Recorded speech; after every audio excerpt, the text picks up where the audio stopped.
नमस्कार मंडळी, मी क्रांती रेडकर वानखेडे तुम्हा सगळ्यांचं ह्या शब्दसुरांच्या मंचावर स्वागत करते, ज्याचं नाव आहे महफिल. स्वागत करूयात आपल्या महफिलीमध्ये रंग भरणाऱ्या आपल्या म्युझिक मास्टरचं, अर्थातच अविनाश चंद्रचूड यांचं. आणि आता स्वागत करूयात या महफिलीला स्वरसाज चढवणाऱ्या आपल्या वाद्यवृंदाचं. जाता जाता गाईन मी, गाता गाता जाईन मी, गेल्यावरही या गगनातील गीतांमधूनही राहीन मी. कवी, गीतकार ह्या सगळ्या कलाकारांचं आपल्याला खूप मोठं देणं आहे. ह्यांच्या लेखणीमधून जर का शब्द आलेच नसते तर आज आपण आपल्या भावना व्यक्त करायला कशाचा आधार घेतला असता. एखादा कवी त्याच्या मनातल्या भावना मांडून निघून जातो, पण त्याच्या त्या भावना कधी आपल्या होऊन जातात आणि आपल्या तोंडून तो कवी कधी बोलायला लागतो हे आपल्यालाही कळत नाही. हे कवी, गीतकार निर्माणच झाले नसते तर खरंच आपली ही महफिल सुनी सुनी राहिली असती. आणि म्हणूनच आज ह्या मंचावरून आम्ही त्या तमाम कवी आणि गीतकारांना मानवंदना देणार आहोत, ज्या सगळ्यांनी आपल्याला जगायला शिकवलं, जगण्यावर प्रेम करायला शिकवलं. आणि आज या महफिलीमध्ये आपल्या सोबत असणार आहे गाणं जिच्या रक्तात आहे, संगीताचा जिला वारसा मिळालेला आहे, अशी गायिका सावनी शेंडे.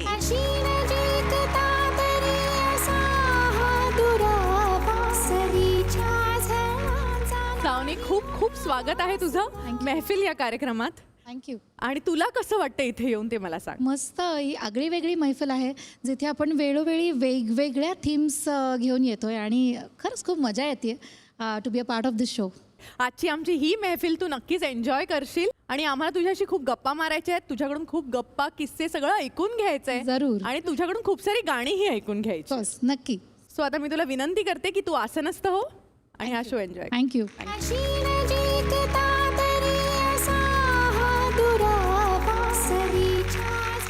जगदीश खेबुडकर.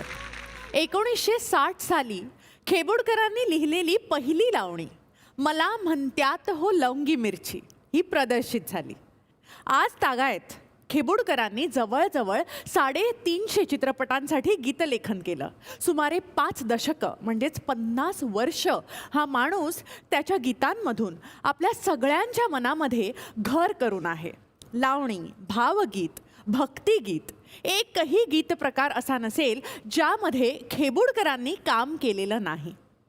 पिंजरा ह्या चित्रपटामधील त्यांची गीतं ही आजही आपल्याला तोंडपाठ आहेत. ऐकूयात पिंजरा ह्या चित्रपटामधील एक अजरामर गीत. जगदीश खेबुडकर ह्यांचे शब्द, राम कदम ह्यांचं संगीत आणि उषा मंगेशकर ह्यांच्या आवाजातील गीत तुम्हावर केली मी मर्जी बहाल. आणि हे गीत आपल्यासमोर सादर करण्यासाठी येते सावनी रवींद्र.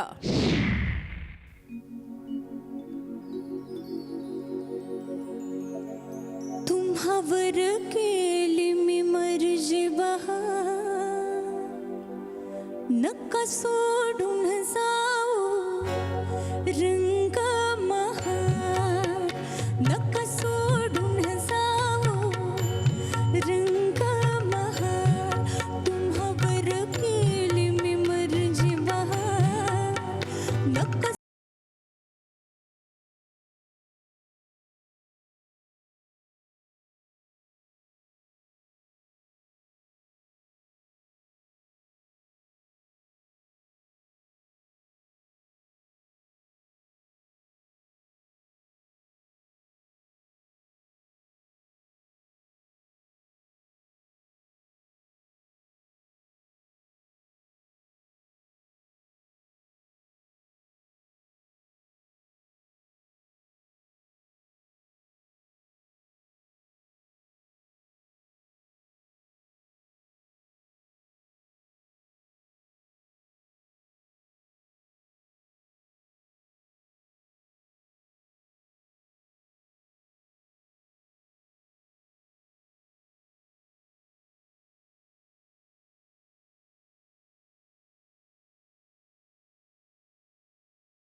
अविदादा काय सांगशील ह्या गाण्याविषयी?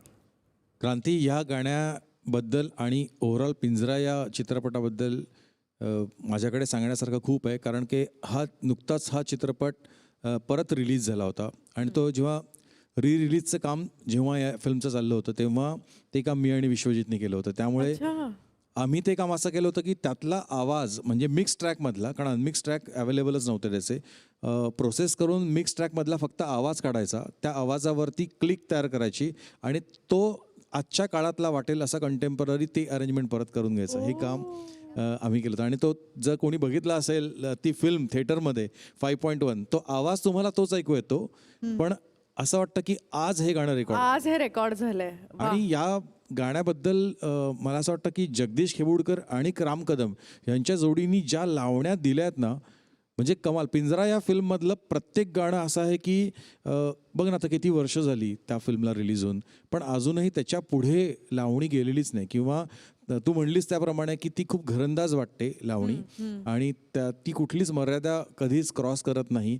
अशा प्रकारे शृंगारिक लिहिणं ही जगदीश खेबुडकर यांची फार मोठी त्यांना ती गोष्ट साध्य होती. खरंच आहे. आणि ज्या लावण्या त्यांनी लिहिल्या किंवा जी गाणी त्यांनी लिहिली, प्रत्येक धाटणीची गाणी ते त्यांनी लिहिली, पण आपल्याला ते जास्त माहिती आहेत म्हणून त्या लावण्यांसाठीच जास्त प्रसिद्ध आहेत. हो. आणि कमाल लावण्या त्यांनी लिहिल्या.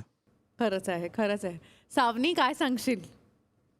अतिशय आवडतं गाणं आहे माझं. आणि आपण आत्ता जसं बोललो की कुठेही पायरी ढळून न देता तो जो एक दर्जा आहे, जरी ते एका नायकिणीच्या तोंडी आहे गाणं, टिपिकल हिरोईनच्या तोंडी नाही आहे, पण तरीही ती ज्या प्रकारे एका सभ्य गृहस्थाला रोखून धरते, तर ते लिहिणं श्रीराम लागूंना रोखणारं गाणं आहे. वा वा. तर त्यामुळे तो दर्जा मेंटेन झाला पाहिजे आणि तो इतका अप्रतिम दर्जा राखला आहे खेबुडकरांनी. आणि तितकंच जे एक्सप्रेशन आहे उषाताईंचं अर्थातच, ते कुठेही अश्लीलतेकडे किंवा ओव्हर एक्सप्रेशनकडे झुकत नाही, तर ते ती आर्जव तितकीच टिकून राहते, तरी पण ते बोल्ड आहे.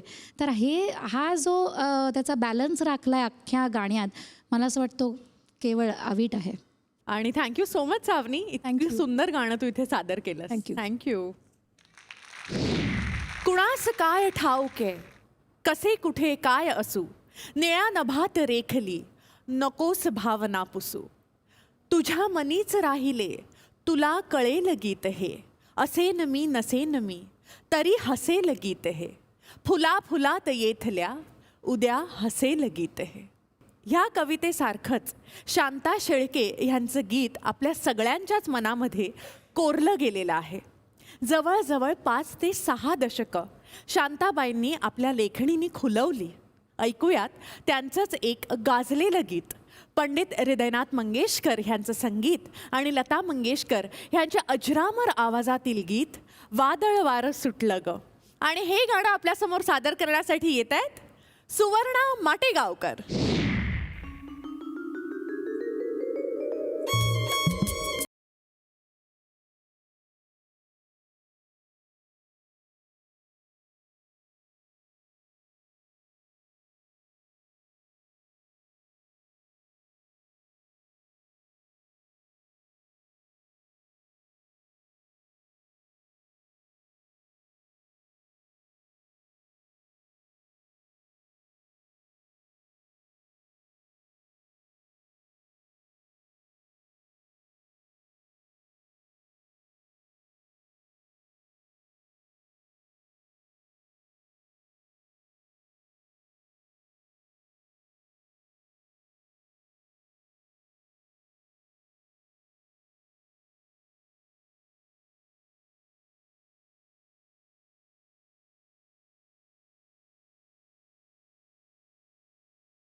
सुवर्णाजी, इतकं अजरामर गाणं आहे हे आणि खरंच तो पूर्ण फील इथे येतो पंडितजींच्या म्युझिकमुळे आणि ऑफकोर्स लता दीदींचं गाणं आहे हे. सावनी, मला तुझ्याकडे यायचं आहे. काय म्हणशील ग ह्या गाण्यात? सुरांचं वादळ आहे खरंच. खरंच आहे. कारण का हे पेळण्यासाठी लताबाईच पाहिजेत तिथे आणि हे सुचायला सुरांमधून ते वादळ अनुभवायला लावणं लोकांना हे हृदयनाथजीच करू शकतात मला असं वाटतं. कारण खरंच आपण म्हणलो तसं टॉपसी टर्वी एक राऊंड येते अक्षरशः. त्यामुळे कुठे लँड होतं आहे, कुठे शांत होतं ते वादळ, कुठे एकदम जोरात परत सुरू होतं. हे जे काय अनुभवलं आहे ना या गाण्यात आपण, तर ते रेकॉर्डिंग करताना त्यांना काय मजा आली असेल नाही हे, किंवा रिहर्सल करताना मजा आली असेल. आणि हे सगळं तेच करू जाणे. त्यामुळे सलाम या गाण्याला अक्षर. खरंच आहे, खरंच आहे. Thank you so much Suvarnaji. आम्हाला अजूनही तुमच्याकडून खूप छान छान गाणी ऐकायची आहेत. Thank you, all the best. आजचा आपला जो एपिसोड आहे तो गीतकारांचा, कवींचा आहे. त्यांना मानवंदना आपण देतोय. हो. तर त्या अनुषंगाने मला तुला विचारायचं आहे की जेव्हा शास्त्रीय गायिका किंवा गायक गातात तेव्हा त्यांचं राग प्रदर्शनाकडे जास्त कल असतो त्यांचा. सो ते करता करता कधी कधी शब्द मागे पडतात का? क्रांती, खूप छान प्रश्न आहे तुझा. कारण का अर्थातच शास्त्रीय गायनामध्ये राग प्रदर्शनाकडे लक्ष जास्ती असतं. तो मूळ हेतू असतो, राग गायन हाच एक हेतू असतो. पण त्यापुढे जाऊन काळ बदलतोय आणि त्यानुसार खरं तर मी असं म्हणणार नाही, पण कारण का आजी जुन्या काळची असून मला तिने पहिल्यापासून तेच धडे दिले होते की ज्या बंदिशींचा अर्थ लागत नाही त्या स्टेजवर गायच्या नाहीत. कारण का इनमीन 4 ओळी असतात क्लासिकलमध्ये, तर त्याचा अर्थ का नाही कळू स्वतःला आणि इतर लोकांना? कारण का अर्थ कळला तर तो खूप जास्ती भाव पोचवायला एक साधन होतं आपल्याकडे. आणि सुंदर सुंदर अर्थाच्या सिंपल बंदिशी पण आहेत, काही अनवट रागात सुद्धा छान आशय असलेल्या बंदिशी आहेत. तर वाय नॉट आपण चांगल्या पद्धतीने जर का शब्दोच्चार करून गायले रागाच्या सगळ्या एथिक्समध्ये बसून, तर काय हरकत आहे? त्यामुळे तो कटाक्ष पहिल्यापासून होता. वीणाताई काय, आजी कुसुम शेंडे काय, किंवा माझे वडील डॉक्टर संजीव शेंडे, या सगळ्यांनी मला हेच धडे दिले की छान अर्थ असतो बंदिशींचा, तर तो लोकांपर्यंत पोहोचू देत, याकरता शब्दोच्चार अत्यंत स्वच्छ हवेत. तुझं आणि ग्रेस ह्यांचं काहीतरी एक वेगळं नातं आहे आणि ते आम्हाला कळलेलं आहे. पण आता माझी इच्छा आहे की ते ऑडियन्सला पण कळावं, तर मला ते तुझ्याच तोंडून ऐकायचं आहे. तो खूप एक गोड किस्सा आहे. कारण का माझी एक इंग्लिश कविता, काही इंग्लिश कविता पण मी केल्यात, मराठी केल्यात. तर एक इंग्लिश कविता सेलिब्रेशन नावाची, तर ती एका मासिकात लिहून आली होती, छापून आली होती. आणि अनाहूतपणे एक दिवशी मला एक पत्र आलं ग्रेसांचं, आणि त्याच्यात लिहिलं होतं की अमुक अमुक दिवाळी अंकात मी तुमची कविता, अगदी तुमची वगैरे लिहिलं होतं बरं का त्याच्यात, की तुमची कविता मी वाचली आणि अक्षरशः मी थक्क झालो. कारण का तुम्ही सावनी शेंडे जर का गायिका असाल, त्याच असाल, तर मी तुमचं गाणं ऐकलं आहे, पण तुम्ही कविता करता हे मला माहीत नाही. आणि इतकी सुंदर कविता आहे, तर त्याच्यावरून मला काहीतरी एक मराठीत सुचलं आहे, ते मी तुम्हाला पाठवतो. आणि मग त्यांचं अजून एक पत्र आलं की त्या कवितेत त्यांनी तो सारांश लिहिला होता सेलिब्रेशनचा. वा. आणि मग मला म्हटलं तुमच्या काही मराठी कविता आहेत का, त्या आपण पाठवा. म्हणलं एकतर मला तुम्ही तू म्हणा आणि मी तुम्हाला पाठवते माझी मराठी पण एक कविता. आणि असा पत्रव्यवहार, आणि मला खरंच वाटे ना की हे ग्रेस मला लिहित आहेत. कारण का इतके दिग्गज, मोठं नाव, इतकं मोठं व्यक्तिमत्व, आणि त्यांना माझ्या कविता आवडाव्यात, हा खरंच माझ्यासाठी गौरवाचा क्षण होता. मी भाग्यवान समजते की माझी एखादी कविता त्यांच्या नजरेस पडली आणि त्या कवितेचा गौरव झाला. तर ही खूप छान आठवण आहे माझ्यासाठी. पण आम्हाला खरंच ती कविता ऐकायची जी ग्रेस यांना आवडली. सेलिब्रेशन, जीवनाच्या प्रत्येक क्षणाचं सेलिब्रेशन करावं असा कुठेतरी हेतू आहे. Yes, I want to make a celebration. Yes, I want to make a celebration of every moment in life, of a moment on a petal of rose or a moment on the edge of a knife. Celebration of a stormy night. सगळेच दिवस सारखे नसतात. Celebration of a stormy night, of a morning sunny and bright. Celebration of an entangled kite and the meeting of a beloved and her knight. वा. Dancing leaves look great, their youth I celebrate. Dancing leaves look great, their youth I celebrate. But dried leaves seek more my attention. They have already reached the other world of celebration. वा वा वा वा वा वा वा.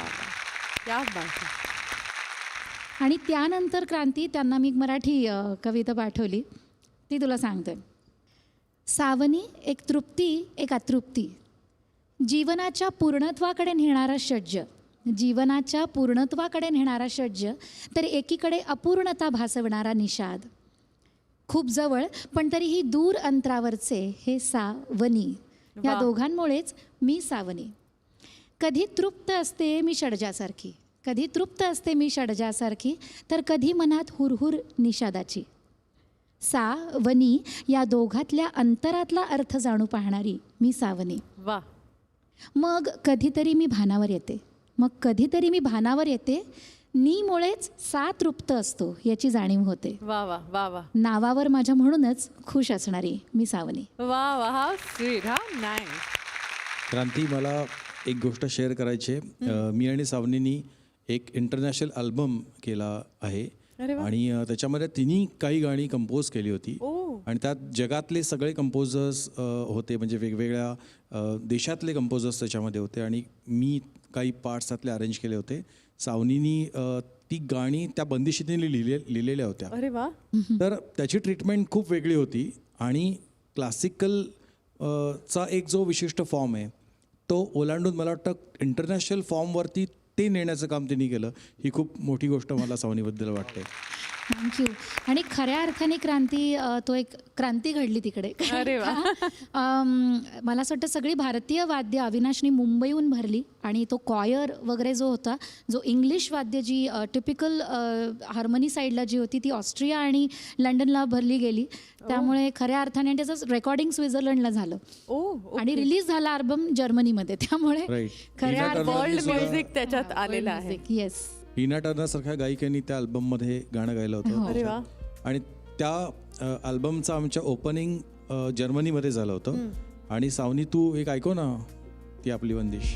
देवी पार्वती गजानन जननी, देवी पार्वती गजानन जननी, देवी पार्वती गजानन जननी, देवी पार्वती गजानन जननी.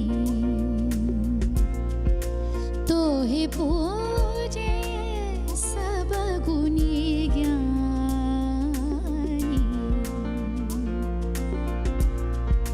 तो हे पूजे सब गुणी ज्ञानी, देवी पार्वती गजानन जननी, देवी पार्वती.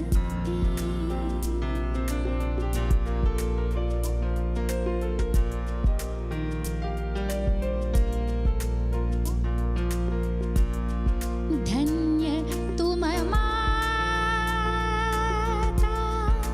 धन्य तेरो लाल, धन्य तुम माता, धन्य तेरो लाल,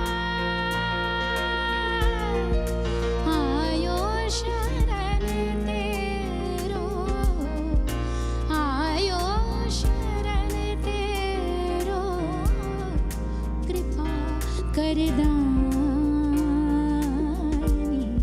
कृपा करदानी, देवी पार्वती गजानन जननी, देवी पार्वती गजानन जननी, देवी पार्वती, देवी पार्वती, देवी पार्वती. वा वा वा वा.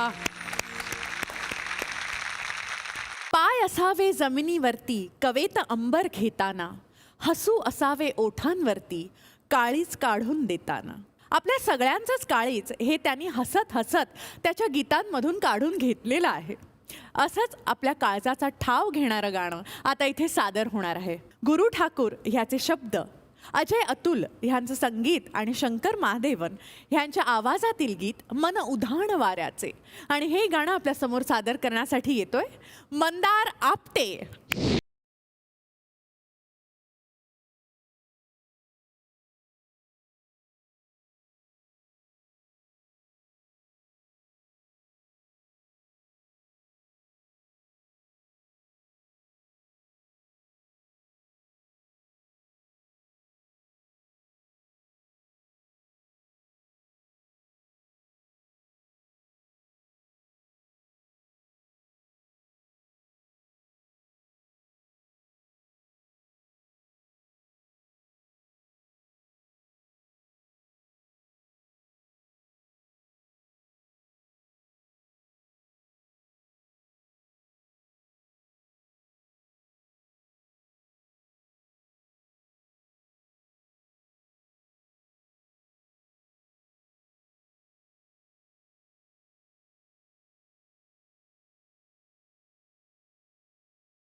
गुरु ठाकूरचे बोल आहेत मंदार. मला असं वाटतं एवढ्या दिग्गज गीतकारांमध्ये सगळ्यात कंटेम्पररी गीतकार आपला सगळ्यांचा मित्र गुरु ह्याचं नाव येतं आहे, ही खरंच खूप मोठी अचीवमेंट आहे गुरुची.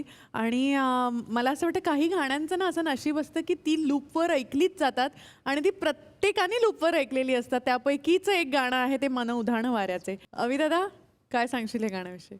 तू म्हणलीस तसं गुरु आपल्या सगळ्यांचा इतका चांगला मित्र आहे आणि अनेक आमची गाणी गुरुंनी लिहिली आहेत, त्यामुळे अनेक गाण्यांच्या सिटिंग्सच्या आठवणी माझ्या आहेत गुरुबरोबर. आणि त्याची कमाल अशी आहे की तो नुसती कवितासुद्धा लिहू शकतो, कारण की कविता लिहिणं आणि गीत लिहिणं ह्याच्यात पण एक फरक आहे. आणि त्या सिच्युएशनला ॲप्ट गाणं लिहिणं आणि त्याच्यातल्या इमोशनचं मोजमाप बरोबर ठेवणं ही कवीच्या दृष्टीने सगळ्यात चॅलेंजिंग गोष्ट असते. आणि मला वाटतं गुरु तिथे फार उजवा आहे की त्या पर्टिक्युलर प्रसंग जेव्हा आपण त्याला सांगतो तेव्हा नुसतं ते गीतसुद्धा तो लिहून देऊ शकतो, किंवा चाल जर असेल, एक सेटिंग आपण करत असू तर तो असं दाखवत नाही की तो काही विचार करतोय, तो असा कॅज्युअल आहे असं दाखवतो आणि पटकन आपल्याला मुखडा लिहून देतो. आणि तो इतका कमाल असतो की मी त्याला काय म्हणतो, ये हात मुझे हृदय ठाकूर असं मी त्याला काय म्हणत असतो. पण त्याचं मन इतकं जबरदस्त की त्याच्या हातांचा नुसता काही उपयोग नाही. असा कमालीचा आपला मित्र गुरु. खरं खरं खरं. मंदार, अजून खूप छान गाणी आम्हाला तुझ्याकडून ऐकायची आहेत. थँक्यू या परफॉर्मन्ससाठी. सावनी, तुला पंडित जसराज गौरव पुरस्कार वयाच्या 16व्या वर्षी हो. मिळाला. वा. आणि आता तुला नुकताच संगीत नाटक अकॅडमी पुरस्कारही मिळाला. हो. पण मला सांग, जेव्हा वयाच्या 14व्या 16व्या वर्षी जेव्हा अवॉर्ड्स, एवढे मोठे मोठे अवॉर्ड्स मिळून जातात, तेव्हा काय वाटत असतं? एक आपण तेव्हा लहानच असतो, त्या लहान वयात, कोवळ्या वयात आपल्याला कळत असतं का की आपण केवढा मोठा पुरस्कार मिळवलेला आहे? आणि तिथून ती ग्रोथ थांबते की अजून ती भूक वाढते? दोन्ही याच्यात संमिश्र भावना आहेत की एक खूप आनंद होतो की पंडित जसराजजींच्या नावाने असणारा पुरस्कार मी 10वीत असताना मला मिळाला. आणि त्याचं पुन्हा एकदा श्रेय सगळ्या गुरुजनांना जातं. त्यांनी कष्ट घेतले आणि ते होत गेलं म्हणून मी तिथपर्यंत पोहोचू शकले. आणि जसराजजींचं पण खूप प्रेम माझ्यावर, मला नेहमी प्रोत्साहन देतात की मला असं वाटतं तेव्हा त्यांनी जे 16व्या वर्षी आशीर्वाद दिले ना, त्यामुळेच ती पुढची वाटचाल सुरू झाली माझी. आणि इतकं की जेव्हा 2010मध्ये मी माझ्या स्वरचित बंदिशींचं हृदय स्वर नावाचं पुस्तक प्रकाशित करण्याचं ठरवलं, तेव्हा मी पुन्हा जसराजजींकडे गेले आणि म्हणलं की बापू, मेरी कुछ रचनाएं हैं, आप इसके प्रकाशित करने के लिए, उसका विमोचन करने के लिए आएंगे बिल्कुल? तो मला म्हणले, आप तुम्हारी कविता है तो मैं आऊँगा, तुम्हारी बंदिशें हैं तो कुछ तो सुनाओ. आणि मग ते तिथे आमची मैफिल जमली वेगळी. आणि मला म्हणले, मी नक्कीच येतोय, प्रश्नच नाही. इतकं भरभरून प्रेम दरवेळेला त्यांनी दिलं. त्यामुळे ती एक जबाबदारी पण होती. आनंद थोड्या वेळ टिकतो तो की हां चला पुरस्कार मिळाला, आनंद. पण त्याच्या पुढे मला असं वाटतं खूप मोठी जबाबदारी या लोकांच्या आशीर्वादाने आपल्याला मिळते की चला आता पुढे जा, नेक्स्ट. कारण का ही अशी एक कला आहे की जिथे एंड नाही आहे किंवा मी कुठेतरी पोचले असं आपल्याला म्हणता नाही येत. खरं. आणि जे त्याच्यामधले गुणीजन असतात, सुजाण लोक असतात, ते कधीच म्हणणार नाहीत की आम्ही काहीतरी मिळवलं. तर त्यामुळे ही ऑनगोईंग प्रोसेस आहे, तर चलते रहो. हा तो एक आशीर्वाद या पुरस्कारांमधून मिळतो. खरंय. पण मला सांग की तू तुझ्या बंदिशींचं जे पुस्तक लिहिलं, हो. त्यातली एखादी तुझी आवडती बंदिश ज्याच्या तू 4 ओळ्या इथे गाऊ शकशील? मारू बिहाग रागातली माझी एक बंदिश आहे, खूप आवडते मला. सा ग म प म प ग म ग रे सा नि म ग सा सा ग म प द प ग ग म प नि सा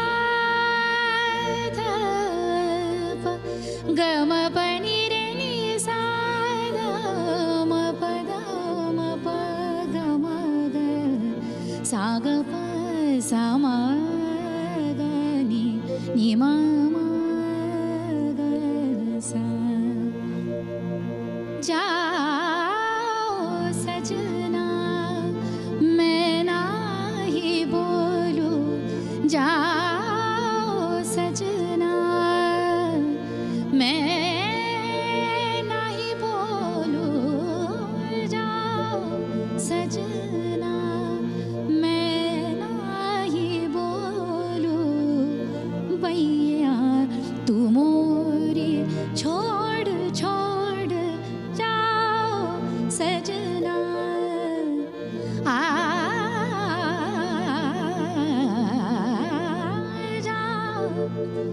दे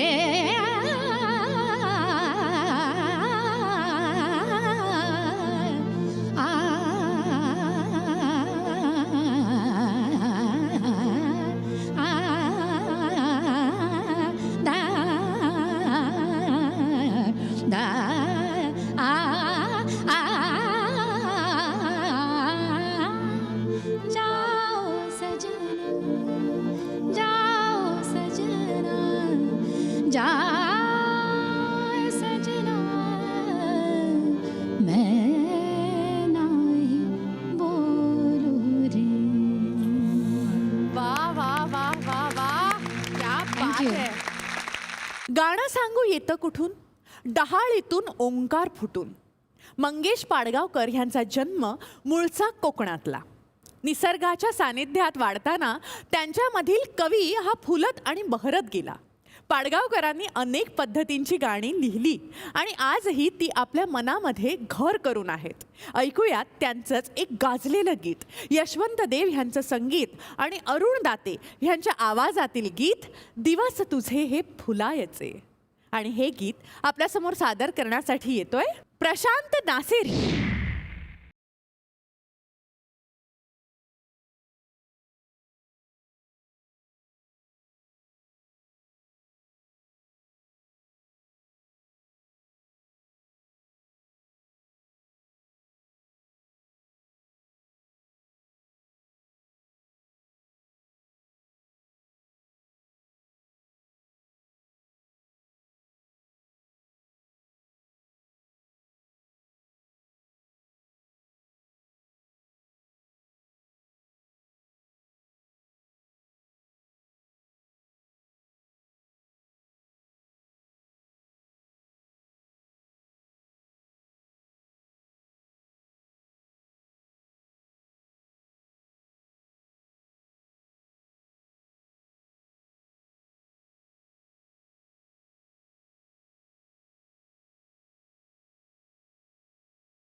प्रशांत, इतकी सुंदर गाणं आणि इतकं सुंदर गायलं तुम्ही.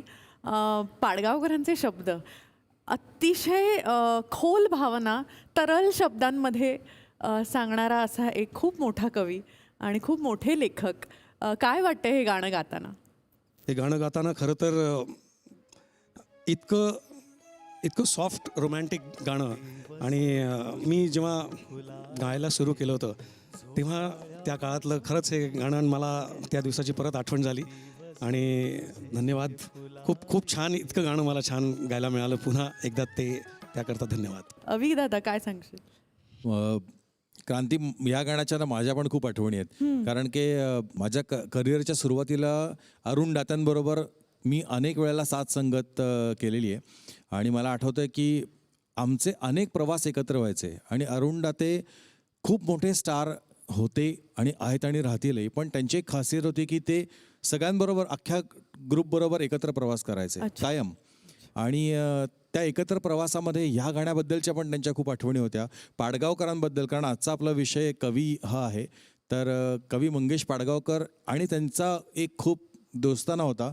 आणि मला वाटतं की ही जी मैत्री असते ना गायकाची, कवीची किंवा संगीतकार आणि कवीची, ह्याच्यातनंच अशी छान गाणी येतात. आणि झोपाळ्या वाचून झुलायचे हे इतकं सुंदर शब्द पाडगावकरांनी लिहिले. खरंच आहे. आणि अरुण दाते ज्या सॉफ्टली ते गाणं गायचे, प्रशांतनी पण आज तसंच बहरदार खूप सॉफ्ट ते गाणं सादर केलं.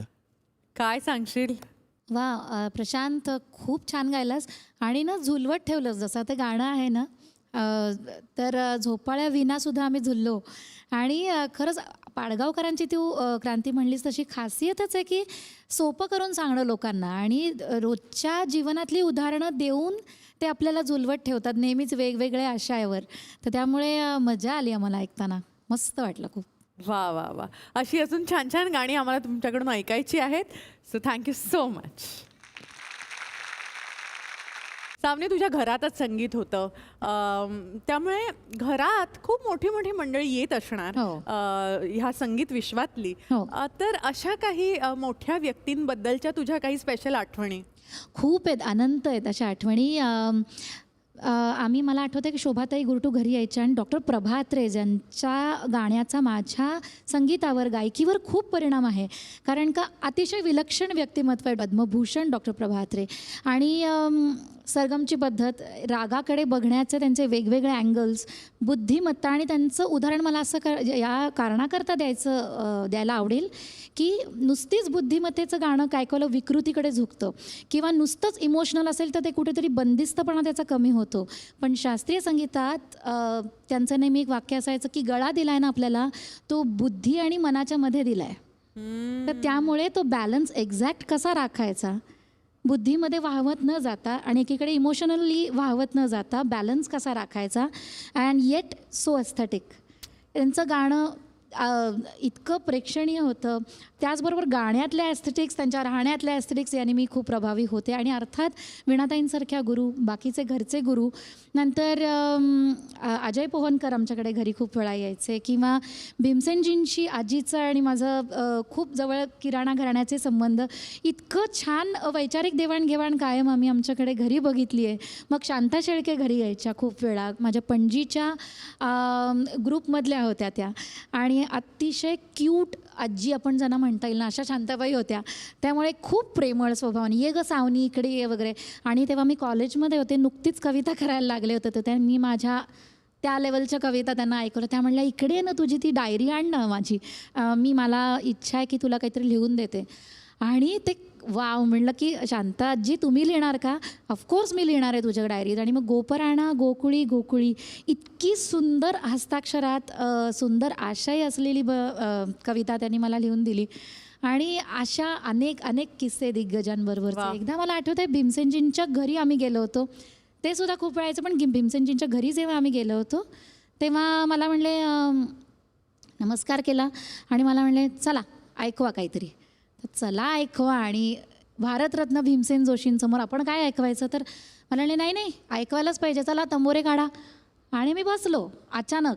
तर मी म्हणले काय गाऊ? मी म्हणलं काय गाऊ मी? तर मला म्हणले की नाही, तुला काहीतरी नवीन ऐकव, मला जे तू आत्ता शिकली आहेस किंवा काहीतरी नवीन करू पाहतेस तर ते ऐकव.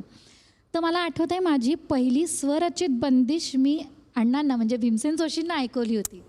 तर त्यामुळे तो आशीर्वाद मला जो पहिल्यापासून मिळाला, क्या बात. म्हणजे पिया तू जाने नामो मन को, पिया तू जाने नामो मन को, बिन बोले सब बोले बोले बिना बोले सब बोले पिया तू जाने ना मो मन को वाह. पिया.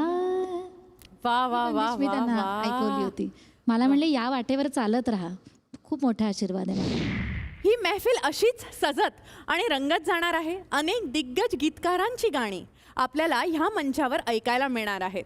सावनी बरोबर सुद्धा अनेक गप्पा मारायच्या आहेत. तिच्याकडून अनेक गाणी आपल्याला ऐकायची आहेत. पण आता इथेच थांबायची वेळ झालेली आहे. उद्या भेटूया ह्याच वेळेस ह्याच ठिकाणी तुमच्या लाडक्या कार्यक्रमात, ज्याचं नाव आहे मैफिल. स्पेशल पार्टनर पॅराशूट जॅस्मिन, फक्त झी युवावर.